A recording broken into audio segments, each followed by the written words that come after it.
name is, is this work? Yes? Okay, great. My name is Nadia Mian. I'm the Senior Program Director at the Ralph W. Voorhees Center for Civic Engagement at Rutgers University. And so it's kind of a paper presentation. Okay, I think I hit that by accident. Sorry.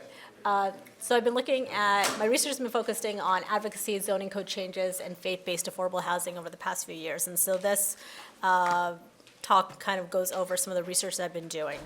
So we all know that there's an affordable housing crisis in the United States, and practitioners, regulatory bodies, academics have all been calling for reforms to land use regulations, arguing that changing zoning codes will increase the supply of housing that's available. At the same time, we have had houses of worship across the country that are closing. Many have underutilized property, and some would like to build affordable housing on their property or other community assets. But many houses of faith are transitioning. They're finding that regulatory barriers are making this development difficult. And so this paper looks at land use reforms that affect houses of worship and the ability to increase housing supply through faith-based, mission-focused property development. And so I ask essentially two questions.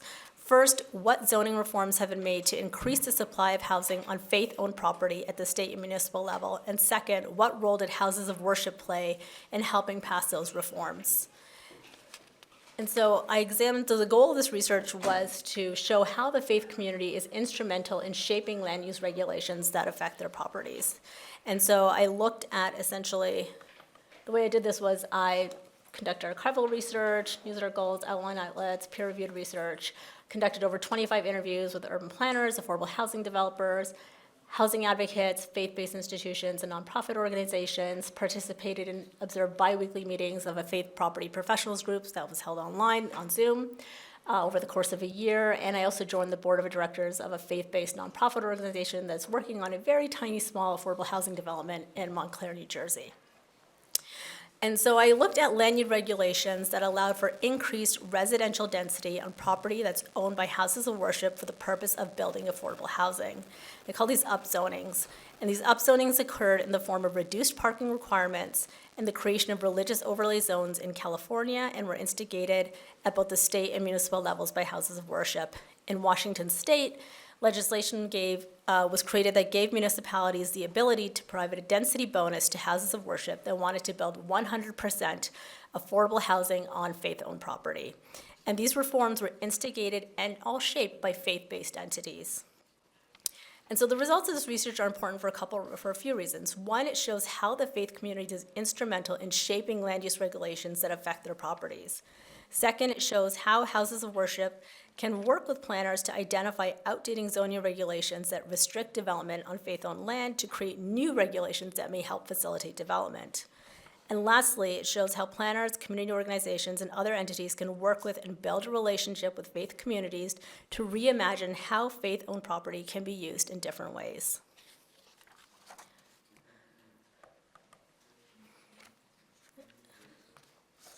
So the first one I'm going to discuss, so there's essentially three stories that I'd like to tell here. One is,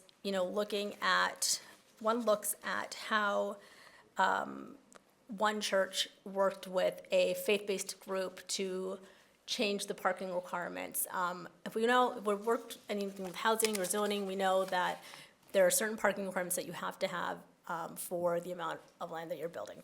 And so what happens here is, this is Claremont Lutheran Church. They're located in the Claremont section of San Diego. They have this beautiful sanctuary building. They also have a fellowship hall and a very, very large parking lot. And so Claremont Lutheran Church, they're a very socially motivated church, do a lot of social justice work. They have a rotating shelter. And at the end of one period of their rotating shelter, they had a lot of difficulty having the families housed. And so they thought, what can we do? We're providing the shelter, but the shelter is not enough. What can we really do to help these families? And, back in the 80s, the church had worked with another church, and they had, purchased a few properties, rented them out, market rate and affordable prices.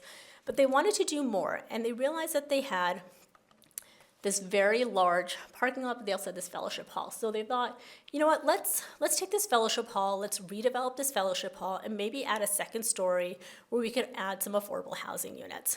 Great.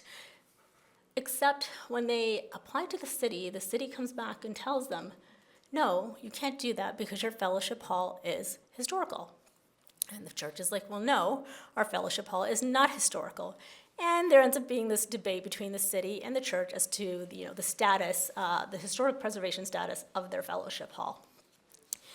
This being California, they were also then required to go through environmental review if they wanted to develop on the fellowship hall, and it just became a mess. And so the church said, forget it. You know what, we're not even going to bother. So they thought, okay, listen, we don't want to do a massive housing development. We just want to do maybe 10 units, maybe 15, definitely less than 20. We have this gigantic parking lot. Let's build some housing on there. So they went to the city again, and the city said, no, it's going to be difficult for you to build because your pew space is tied to the number of parking spaces. And if you remove the parking spaces, you're not going to have enough parking for the number of worshipers who come. And the church was like, but we don't fill our pews, and therefore this makes absolutely no sense.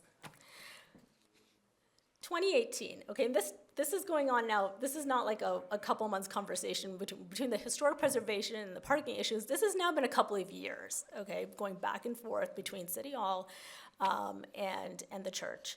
And so in 2018, there's a woman by the name of Monica Ball. And she ends up meeting with, she's a very well-connected woman. She's a real estate agent.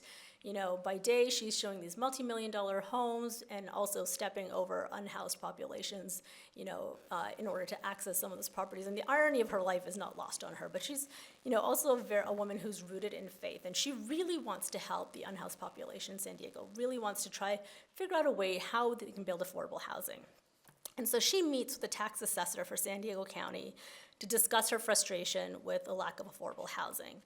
And after that meeting, the tax assessor sends Monica a list of 1,100 suitable parcels in San Diego based just on land use designation and on faith-based land use designation.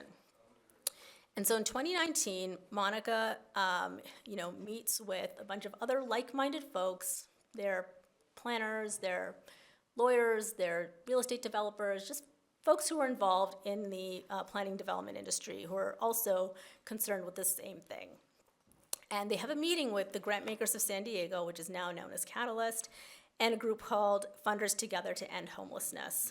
And the meeting focuses on identifying how every California community is going to meet its regional housing needs. And these regional housing needs are set out by the state that tells every municipality how much affordable housing or how many housing units they must have. And so this group forms, and they call themselves YIGB, which stands for Yes in God's Backyard. And they point out the potential for building housing on faith community. And so another member of this group, Andy Ballister, who's the co-founder of GoFundMe, he underwrites a 90-day phase 1 to conduct outreach to faith communities to determine their level of enthusiasm for doing this. And within 90 days, the YIGB team identifies over 100 parcels on which faith communities are eager to build housing. At the same time, Monica's also part of the Downtown Planning Council. She's very well connected. She's part of lots of different boards, lots of different groups. And an architect on the council sends her to the pastor of Claremont Lutheran Church because Monica's got this idea of this new mode of affordable housing, or this new model of affordable housing that YIGB wants to produce. And so this model focuses on, making housing affordable by reducing the cost of housing construction through land donation and through social impact investing. So once you remove the cost of that land, if the church donates the land, it makes the development much more affordable. They also don't want to take LIHTC credits. They don't want to work with government funding.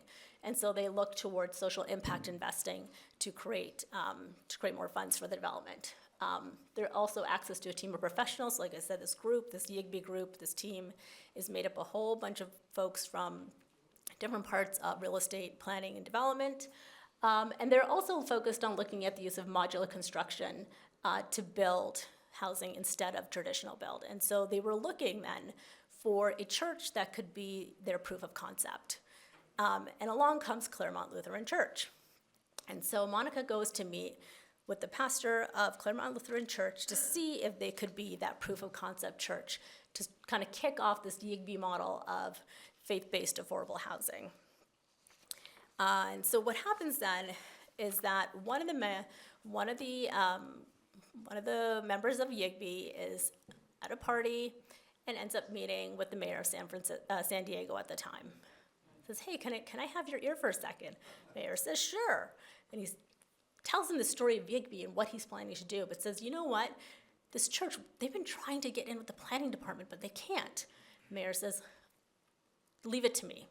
Within a week, YIGB has a meeting with the planning department in San Diego.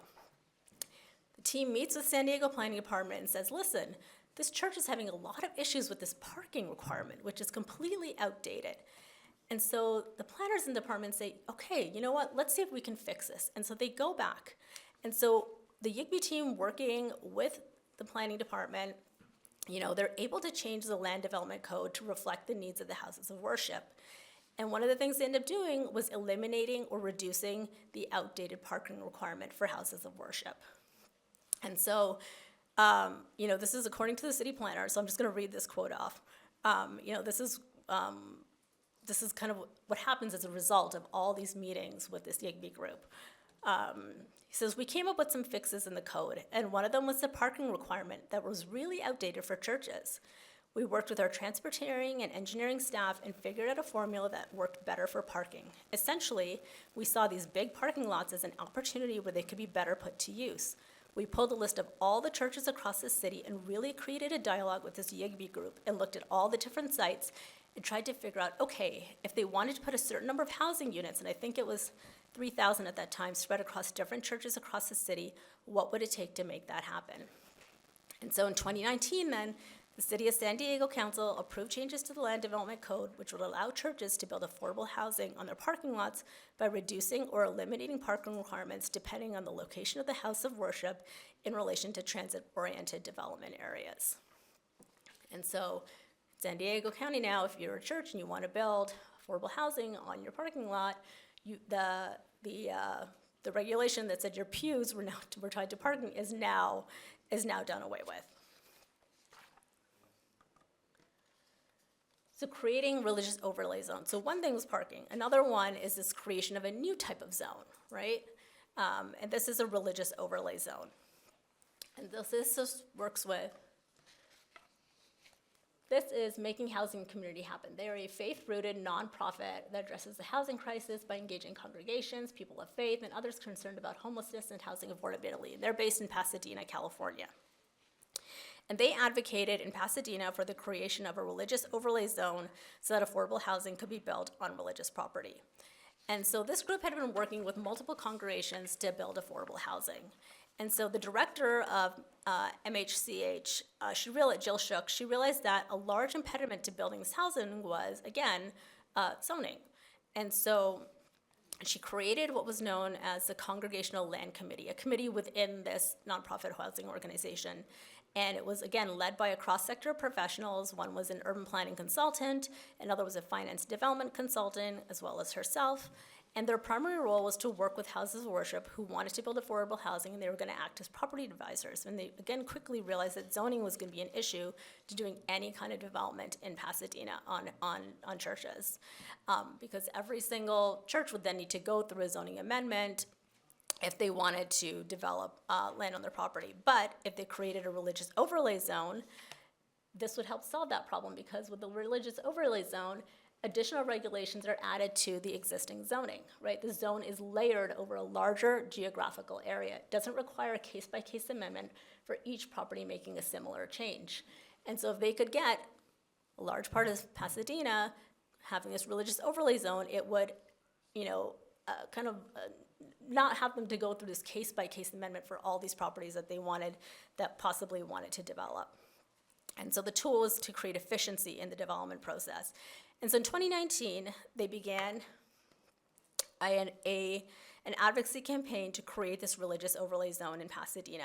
And it became a 3-year campaign that included letter writing, speaking points, meeting with city council members and housing task force members, research including policies, writing policies, conducting surveys, as well as writing newspaper articles to local outlets to help promote the creation of this religious overlay zone.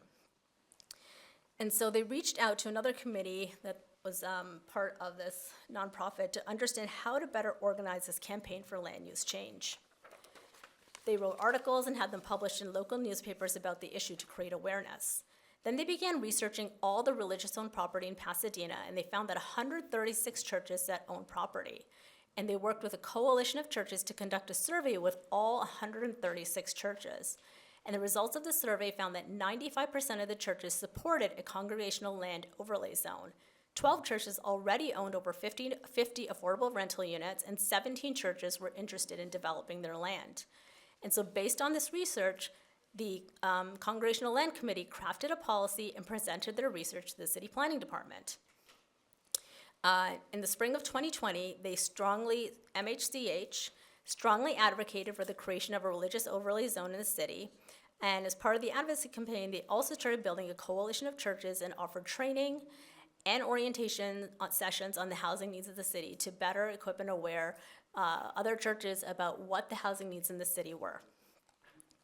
They also worked with them to help write their own housing needs stories that could be articulated within the 3-minute speakers are allowed at city council meetings. They offered talking points that people could use at the council meetings to advocate for the policy change.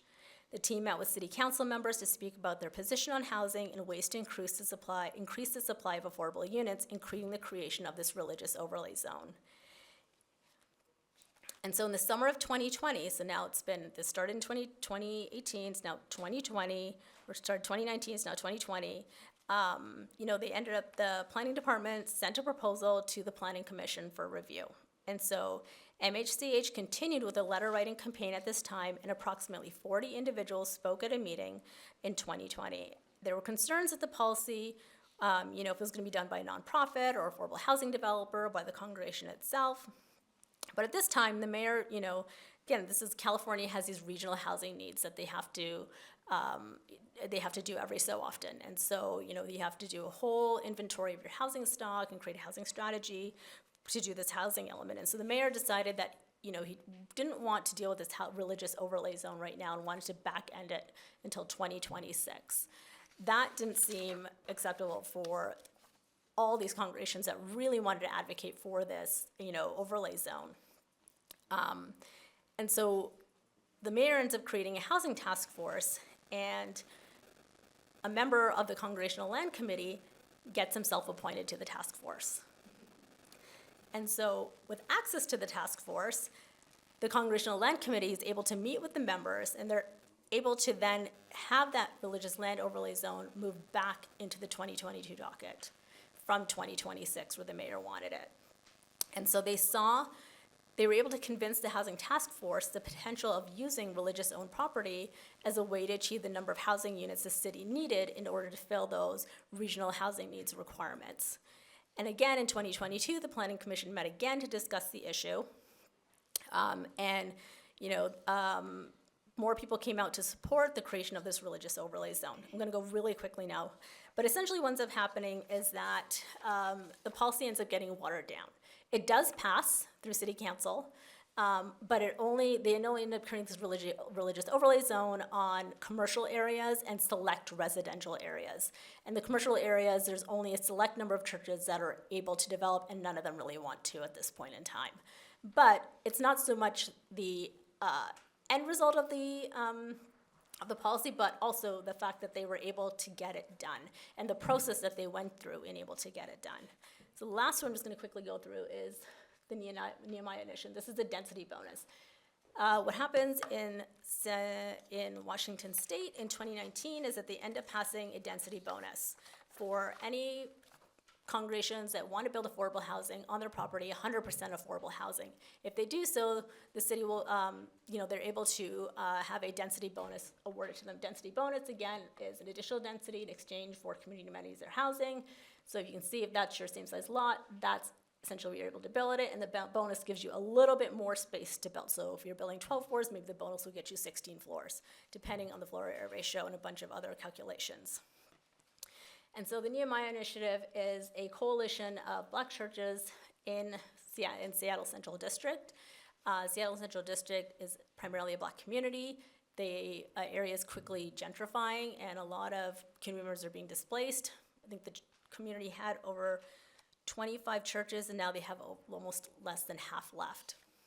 And so they really wanted to figure out a way that they could preserve their community. And so they created this coalition of churches that would help, wanted to develop their property in order to stay in the community and keep Black assets within the community. And so what ends up happening, though, is the state passed the legislation, but it's up to each municipality to interpret that legislation as they wish. And so what ends up happening in Seattle is that the city council ends up creating the ordinance at 60% of the AMI. And the Black churches pushed back and they said, listen, if you put us at 60% of the AMI, we're not going to be able to build the type of housing that we want to build because we're not going to be able to bridge that gap in the financing. It needs to be at 80% of the AMI. Council ends up passing the ordinance anyway.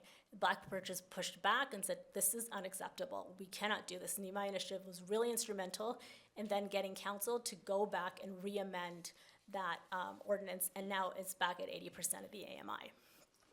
So essentially, what were all these zoning reform strategies that that churches used to do this work? One, it was advocacy, letter writing campaigns, media outreach, talking points, going to council, all these things to create awareness around what the issues were. Second was outreach, reaching out to other congregations, doing education, doing the research, figuring out what is the number of congregations I want to do this. Do we have the support? Do we have the backing? Then taking those numbers and going to meet and having conversations with local and state officials.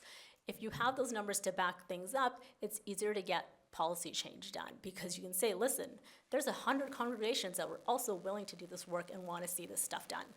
And also having the interdisciplinary team. It was not just one pastor and one congregation that was doing this. It was an entire team of interdisciplinary folks, planners, lawyers, real estate consultants, developers, who were all part of all these different kinds of zoning reforms that were made.